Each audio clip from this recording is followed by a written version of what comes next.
नमस्कार, न्यूज़ सलाम इंडिया के स्पेशल शो संडे स्पेशल में आपके साथ सदाम कादरी। और आज हम बात करेंगे मुद्दे की। आज हम बात करेंगे सरकार के कुछ ऐसे कामों पर जिससे कई लोग नाराज हैं। राजस्थान में कांग्रेस सरकार है। कांग्रेस सरकार ने कोविड व ओमिक्रॉन को लेकर कई गाइडलाइंस जारी किए हैं। इस पर भी हम चर्चा करेंगे। उसके अलावा हम सबसे बड़ा आज का हमारा मुद्दा है सिंधी व उर्दू, उसके अलावा रीट में तृतीय भाषा को लेकर क्या माहौल बना हुआ है राजस्थान में। आज हमारे संडे स्पेशल में हमारे साथ खास मेहमान रहेंगे मजलिस हिंद के संस्थापक पप्पू खिलजी।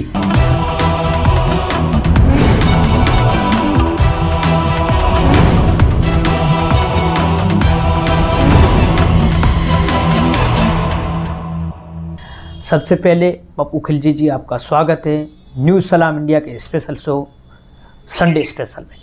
बहुत शुक्रिया सदाम भाई, आपने मुझे संडे स्पेशल प्रोग्राम में बुलाया और सभी दर्शकों का भी धन्यवाद और सलाम।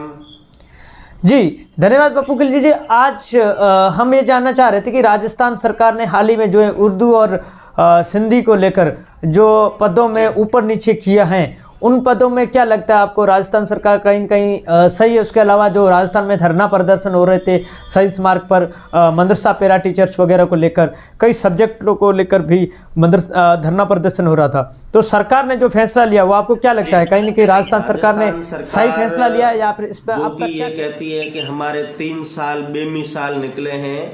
राजस्थान सरकार ने अभी तक किसी प्रकार का अल्पसंख्यकों के लिए कोई भी अच्छा काम नहीं किया है, उनके भले का काम नहीं किया, बल्कि अल्पसंख्यकों ने राजस्थान सरकार को बनाने में अपनी 100% भूमिका निभाई।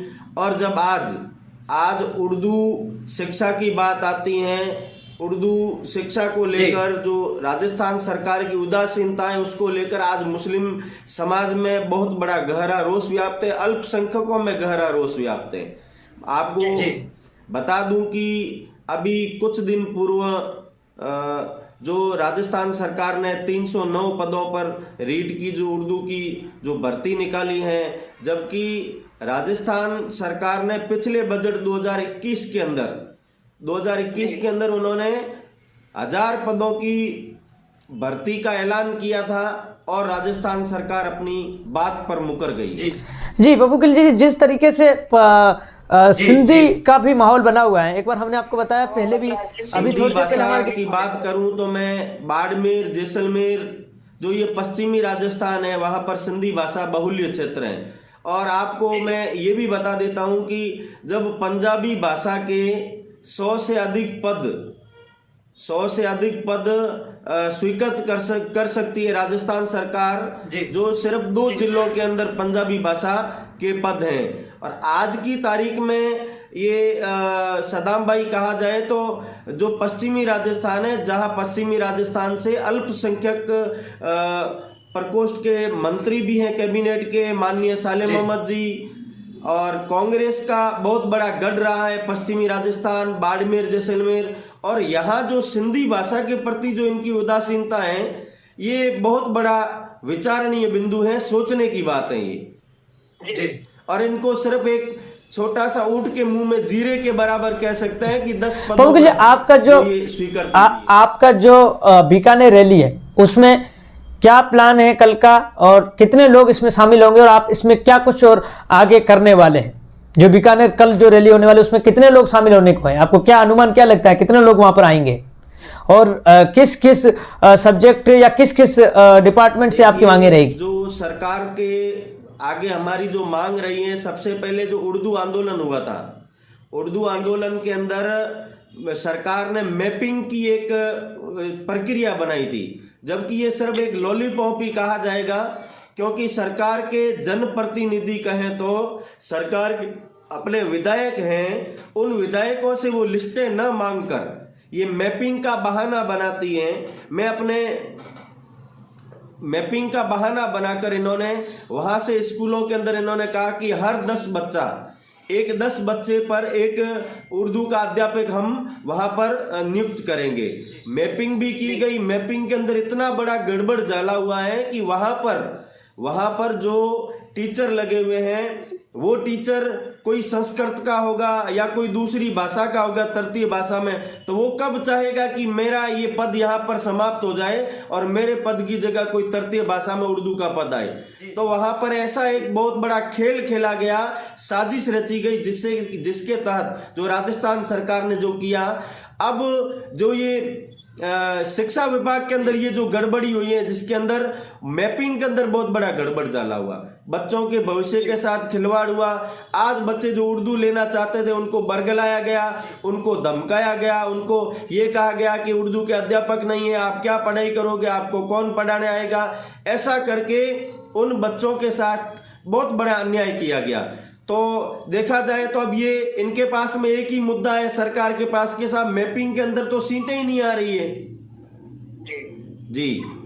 तो इसको लेकर जैसा कि आपने अभी कहा कि आपका आगे क्या रुख रहेगा, क्या मांग रहेगी, तो हमारी ये मांग रहेगी कि जो ये मैपिंग का जो मामला है, ये मैपिंग का सिस्टम खत्म किया जाए। राजस्थान सरकार जिन्होंने 1000 पदों पे उर्दू अध्यापकों की भर्ती का जो ऐलान किया था 2021 के अंदर, उसको वापिस अपना जो ये 309 का जो अभी ये जारी किए, वापिस 1000 पद किए जाएं। जी पप्पू गिल जी, एक और सवाल भी आ रहा है, कहीं न कहीं जिस तरीके से राज्य सरकार ने जो है अभी हाल ही में रीट को लेकर काफ़ी फैसले सुनाए, लेकिन उसके अलावा जो है अब आगामी रीट परीक्षा को लेकर राज्य सरकार ने जिस तरीके से फैसला दिया है, क्या लगता है ये सिर्फ वोटों के लिए है या फिर वोटों के लिए नौटंकी हो रही है, या असल में जो है राज्य सरकार रीट परीक्षा करवाने वाली है? क्या लगता है आपको? ये सदाम भाई, ये नौटंकी ही है, क्योंकि आप और हम सब जानते हैं कि पहली भर्ती की प्रक्रिया पूरी नहीं हुई, पहली भर्ती के ऊपर इतने सारे सवाल खड़े हो रहे हैं, और फिर बेरोजगारों को सिर्फ डाइवर्ट करने के लिए, बेरोजगार युवा और युवाओं को डाइवर्ट करने के लिए ये सब किया जा रहा है। ये सब इनकी आगे चुनाव आने वाला है, और हम कुछ ऐसा एक पैतरा फेंके जिससे कि जो रीट भर्ती के अभ्यर्थी है वो अभी शांत हो जाए, मगर रीट भर्ती के अभ्यर्थी शांत होने वाले नहीं है। ये अब सरकार, अभी थोड़ी देर पहले हमारा जिक्र हुआ, सिंधी पर उर्दू पर भी हो रहा है, लेकिन सिंधी का जिस तरीके से आपके पश्चिमी राजस्थान में बाड़मेर और जैसलमेर से सिंधी के 2 कांग्रेस के दिग्गज नेता हैं, एक तरीके से कैबिनेट मंत्री अल्पसंख्यक मामलात मंत्री साले मोहम्मद भी हैं जिनके आगे सिंधी मुस्लिम लगता है, उसके अलावा बाड़मेर से शिव से विधायक भी अमीन खान। लेकिन ये दोनों जो है सिंधी मुस्लिम आने के बावजूद भी इन्होंने जो है सिंधी भाषा को लेकर पोस्टें बढ़ाने के लिए सीएम से क्यों नहीं आग्रह किया, आखिर इनके होते हुए, जबकि जिस तबके के लोग हैं, जिस फील्ड के लोग हैं, लोग उनके आगे जो है सिंधी वर्ड लगाया जाता है, सिंधी धर्मगुरु बताया जाता है, जिस तरीके से साले मोहम्मद को ये बड़ा विचारणीय बिंदु है कि सिंधी समाज से एक विधायक हैं और एक कैबिनेट मंत्री हैं, इनके रहते हुए सिंधी भाषा के प्रति इतनी उदासीनता, सिंधी भाषा के जो अभ्यर्थी हैं, जो रीट के अंदर जिन्होंने अच्छी तैयारियां की, जो सिंधी भाषा को चाहने वाले हैं, जो बच्चे सिंधी भाषा को पढ़ने वाले हैं, उनके साथ में ये बड़ा दुर्व्यवहार हुआ है। और ये इनकी जो उदासीनता है, ये उदासीनता बड़ा सोचने का बिंदु है। अगर इनके द्वारा ही इन विद्यार्थियों और इन जो रीट के अध्यापक पात्रता भर्ती के जो हैं, उनके प्रति ये जो इनकी उदासीनता, ये हमें भी समझ नहीं आ रही है कि ये ऐसा क्यों कर रहे हैं।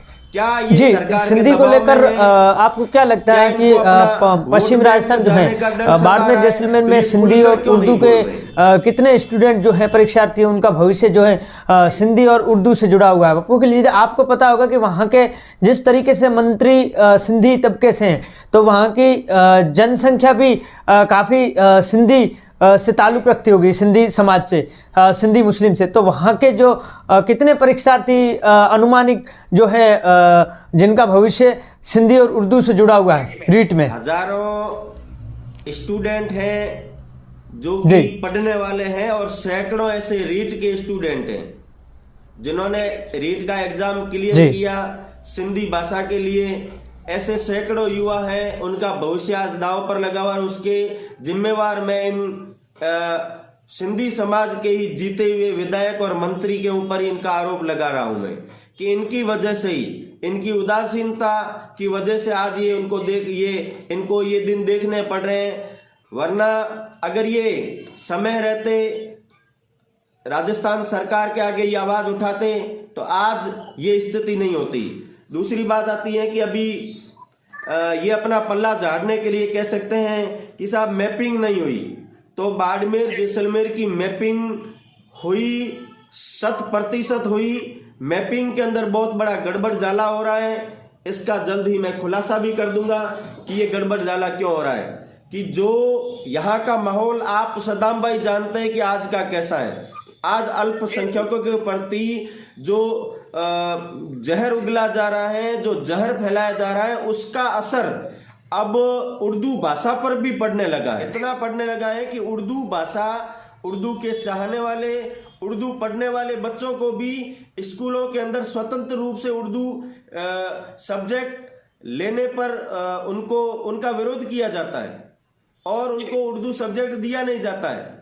उनको कहीं ना कहीं धमकाया जाता है और उनको जैसे तैसे करके और उनको उनका माइंड डाइवर्ट करके। और एक और भी ये भी बात है कि जिस तरीके से पिछली बार भारतीय जनता पार्टी थी तब जो है रीट परीक्षा हुई थी, तो उस परीक्षा की जो बैक पोस्ट थी, जिन पोस्टों पर जो है परीक्षार्थी थे नहीं, कम पड़ गए थे, वो 30 बैक पोस्ट जो है, बैकलॉग जो पोस्ट थी, वो इस साल इस सरकार द्वारा विलुप्त कर दिया। सिंधी के परीक्षार्थियों को ये कहना है कि वो पोस्टें वापस रीलागू क्यों नहीं की गई, उनको जो है विलुप्त क्यों की गई, जबकि कानूनी प्रक्रिया के साथ हिसाब से आप भी एक जो है एडवोकेट हैं, आप भी एक बड़ी गलत बात है। भाषा ना तो विलुप्त हो सकती है ना होगी, बस ये सरकार का अपना फैसला है। सरकार का जो ये तुगलकी फरमान कह सकते हैं, सरकार तो चाहती है कि सिंधी भाषा और उर्दू भाषा को विलुप्त कर दिया जाए, किसी स्कूल में पढ़ाया ही नहीं जाए, मगर हम ऐसा होने नहीं देंगे जी। कांग्रेस सरकार जो है अल्पसंख्यकों को, जो सिंधी और उर्दू से ज्यादा ताल्लुक रखने वाले अल्पसंख्यक हैं, तृतीय भाषा में अगर हम बात करें तो ज्यादातर अल्पसंख्यक हैं, और उसके अलावा मदरसा पैरा टीचर्स और शिक्षाकर्मी पर भी बात करें तो वो भी मुद्दा एक अल्पसंख्यक लोगों के लिए ज़्यादा है। क्या लगता है इस बार जो है कांग्रेस सरकार ने अल्पसंख्यक लोगों को काफ़ी नाराज किया है। आने वाले चुनाव में कांग्रेस को क्या लगता है इसका खामियाजा भुगतना पड़ सकता है, क्योंकि एक तरफ से माने तो आप भी जानते हैं कि अब राजस्थान में जो है 4 पार्टी एंट्री कर चुकी है। बीजेपी कांग्रेस के अलावा आरएलपी भी है, उसके अलावा ओबीसी की एआईएमआईएम भी है। तो आपको क्या लगता है कि आने वाले समय में, आने वाले इलेक्शन में ऐसा करने से कांग्रेस को खामियाजा भुगतना पड़ सकता है? सदाम भाई, फिलहाल मैं किसी पार्टी से जुड़ा हुआ नहीं हूं, मगर मैं एआईएमआईएम का समर्थक हूं। जहां तक देखा जाए तो वो एक मुस्लिम हितैषी पार्टी कह सकते हैं उसको। तो आने वाला जो समय है, जो हम देख रहे हैं, उसके अंदर एक तीसरा बहुत बड़ा फ्रंट बन के उभरेगी एआईएमआईएम, और जो मुस्लिम वोट बैंक है, अल्पसंख्यक वोट बैंक कहा जा सकता है, उसका जो रुझान होगा वो एआईएमआईएम की तरफ ज्यादा होगा। अब हम कांग्रेस का साथ नहीं दे सकते। हमने 70 साल कांग्रेस का साथ दिया, कंधे से कंधा मिलाकर खड़े रहे, सरकारें बनवाई, मगर आज जो अल्पसंख्यकों के प्रति जो उदासीनता कही जा सकती है, जो हमारे साथ में जो ये दुर्व्यवहार हुआ है कुछ दिन पहले, तो ये समझ लो कि जो मदरसा पैरा टीचर्स के ऊपर जो डंडे पड़े हैं, वो डंडे मदरसा पैरा टीचर्स के ऊपर ना पड़ के ये पूरे अल्पसंख्यक समुदाय के ऊपर पड़े, तो उसका जवाब तो हम आने वाले वक्त में 2023 के वोट में देंगे। जो मैपिंग में गड़बड़ी की गई है उसको लेकर, और जो ये 309 पद निकाले जिनको 1000 पद किए जाएं, जब तक नहीं करेंगे बहुत बड़ा आंदोलन राजस्थान लेवल पे होगा। ये जो कोरोना महामारी की आड़ में ये हमारे आंदोलन को दबाने का प्रयास कर रहे हैं, तो ये सुन ले कि हम ये आंदोलन रोकेंगे। जिस तरीके से आपने जो है कोविड की गाइडलाइन की बात की है, हाल ही में जो है कांग्रेस के कई नेता जो है जन सुनवाई करते वक्त जो है कोविड प्रोटोकॉल, कोविड गाइडलाइंस का कुछ भी ध्यान नहीं रख रहा। हाल ही में जो है कैबिनेट मंत्री, आज ही की बात करें, कैबिनेट मंत्री साले मोहम्मद ने भी एक रैली की थी।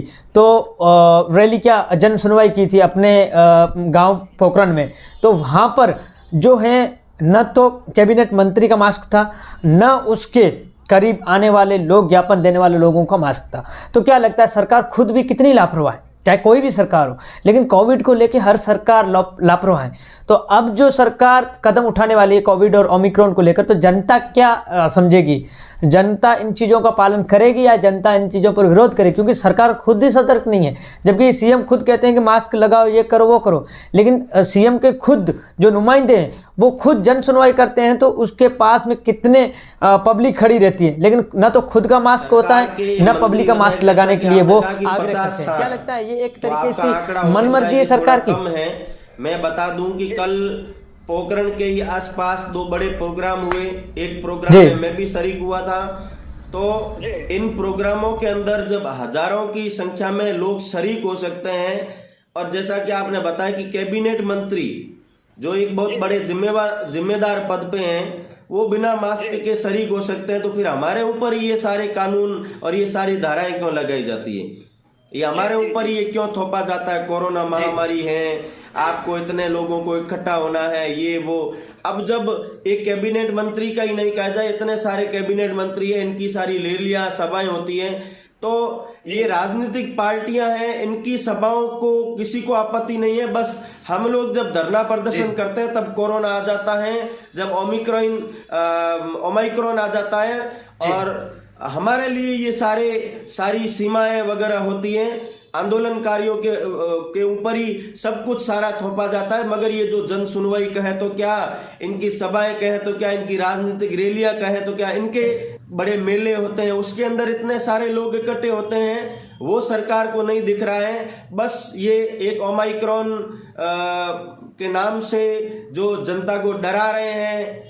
हाँ, मानते हैं कि महामारी है, हमें महामारी का ध्यान देना है। अगर गाइडलाइन लगाई जाए तो गाइडलाइन सबके लिए होनी चाहिए, सिर्फ आंदोलनकारियों के ऊपर ही गाइडलाइन नहीं होना चाहिए। और हम गाइडलाइन की पालना करेंगे, ऐसा नहीं कि हम पालना नहीं करते गाइडलाइन की, हम भी मास्क लगाएंगे, हम लोगों को प्रेरित करेंगे कि आप भी मास्क लगाइए, आप भी टीका लगाइए, टीके के बिना नहीं आइए, सारी जो कोरोना के जो डोज हैं वो लगवाइए। मगर जो हजारों की संख्या में ये लोग इकट्ठे करते हैं, तो इनके ऊपर भी तो गाइडलाइन की पालना का आदेश जारी होना चाहिए और इनके ऊपर भी तो कार्रवाई होनी चाहिए। आपका समय लूंगा मैं, एक बात मैं और कहना चाहूंगा कि जो ये उर्दू के अंदर जो ये गड़बड़ जाला हो रहा है, उसके लिए मैं ये कहना चाहूंगा कि जब सरकार कांग्रेस की है तो सरकार ये शिक्षा विभाग के ऊपर मैपिंग का ये जो काम डाल रही है, ये न डाल के एक सरकार आदेश जारी करे कि जितने भी विधायक हैं, जितने सरपंच हैं, जितने जनप्रतिनिधि हैं, वो अपनी तरफ से उर्दू के जहां 10 से अधिक विद्यार्थी हैं जो पढ़ने वाले हैं। मैं एक आपको कहना चाहूंगा, मेरी पंचायत है जहां मेरा वोट लगता है पंचायत में, वो तेलीवाड़ा है, ठीक है ना। तो सदाम भाई, ये तेलीवाड़ा के अंदर स्कूल हैं जो 10वीं तक स्कूल है। उस स्कूल के अंदर 100% सारे अल्पसंख्यक बच्चे पढ़ रहे हैं, 150 से ऊपर बच्चे पढ़ रहे हैं, और वहां पर आज की तारीख में मैपिंग नहीं हुई है। तो ये किसकी कमी मानी जाए? जब आप और हम जानते हैं कि पश्चिमी राजस्थान के अंदर हमारे यहाँ के लोग इतने जागरूक नहीं, उनको पता ही नहीं है कि मैपिंग क्या होती है। अब स्कूल का अध्यापक ही मैपिंग नहीं करेगा और सही तरीके से नहीं करेगा, तो इसका ये गड़बड़ जाला हो रहा है। इससे आपने बताया कि मैपिंग को लेकर काफी घापला हो रहा है, आप जो है इसका जल्द खुलासा करने वाले। क्या लगता है ये मैपिंग का जो डेटा है ये सरकार के पास है? कहाँ है ये डेटा? जो मैपिंग होती है वो डेटा किसके पास रहता है? आखिरकार कहाँ वो डेटा कहाँ गायब रहता है? जिस तरीके से आप बोल रहे हैं कि मैपिंग के अंदर घापला हो रहा है पोस्टों को लेकर, उर्दू सिंधी तृतीय भाषा को लेकर, तो ये डेटा किसके पास है आखिर? पप्पू गिल जी इस डेटा पर आखिर सरकार क्यों नहीं तवज्जो दे रही है? ये डाटा शिक्षा विभाग के पास है, शिक्षा विभाग हमें डाटा उपलब्ध कराएं और मुख्यमंत्री महोदय गाइडलाइन दे दे हमें कि इतने बच्चों पर हमें उर्दू के अध्यापक देंगे, तो भी मैं आपको बता दूंगा 3 से 4 हजार पद खाली मिलेंगे इनके। ये स्टाफिंग पैटर्न के जरिए ये उर्दू सब्जेक्ट को ही खत्म करना चाहते हैं। उर्दू और सिंधी भाषा जिनके प्रति उदासीन कहे तो क्या, इनका ये विरोध कर रहे हैं, इन भाषाओं का, ये इन भाषाओं को लुप्त करना चाहते हैं। तो मैं यही कहना चाहूंगा और छोटी सी बात पे मैं ये मतलब खत्म करना चाहूंगा कि ये जो मैपिंग का सिस्टम है, मैपिंग का सिस्टम खत्म करके विधायक वहां का अपनी लेटर पैड पे लिख के दे, सरपंच जनप्रतिनिधि लिख के दे कि फलाना स्कूल के अंदर इस स्कूल के अंदर इतने बच्चे अगर अल्पसंख्यक पढ़ रहे हैं तो इसके अंदर उर्दू भाषा होनी चाहिए, मगर ये नहीं हो रही है। ये अगर ऐसी चीज हो जाए तो सारा सिस्टम ही एकदम चेंज हो जाए। हमने वोट शिक्षा विभाग को नहीं दिए, हमने वोट निदेशालय को नहीं दिए, हमने वोट दिया है सरकार को। तो हमारा सवाल भी सरकार से होगा और हम सरकार से ही कहेंगे कि ये उर्दू भाषा को लेकर जो आप उदासीन है इसको सही करिए। जब विधायक 11वीं 12वीं का रिकमेंड कर सकता है जी, 11वीं 12वीं के लिए रिकमेंड कर सकता है विधायक, ठीक है ना, उस स्कूल के अंदर रिकमेंड करके उस स्कूल के अंदर 11वीं 12वीं के अंदर जब सब्जेक्ट शुरू करवा सकता है, तो विधायक को ये मैपिंग विधायक क्यों नहीं कह सकता है कि साहब मेरे लेटर पैड पे कि ये इस स्कूल के अंदर उर्दू भाषा शुरू की जाए। ये मैपिंग का ये सिस्टम है, ये जो साजिश है ये रची क्यों जा रही है, राजस्थान सरकार ऐसा क्यों कर रही है? ये मेरा राजस्थान सरकार से ये सवाल रहेगा। जी बिल्कुल, आपका सवाल वाजिब है और सरकार को इस पर सवाल पर एक्शन भी लेना बहुत ज़रूरी है। और आपका सवाल हम कोशिश करेंगे सरकार तक, ये जो आपने मांग की सरकार से जवाब मांगा है, ये सरकार जल्द जवाब देगी। हमारी कोशिश रहेगी सरकार तक आपका ये सवाल पहुंचाना। उसके अलावा आपका काफ़ी समय लिया है हमने।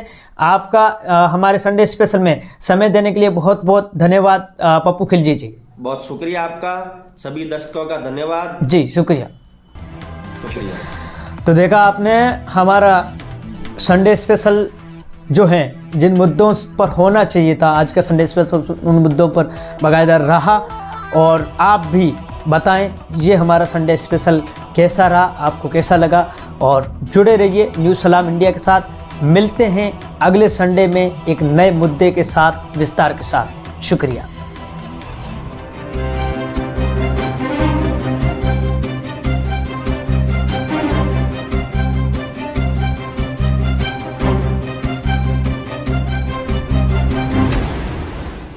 आप देख रहे हैं न्यूज़ सलाम इंडिया, आपकी नज़र पहली खबर।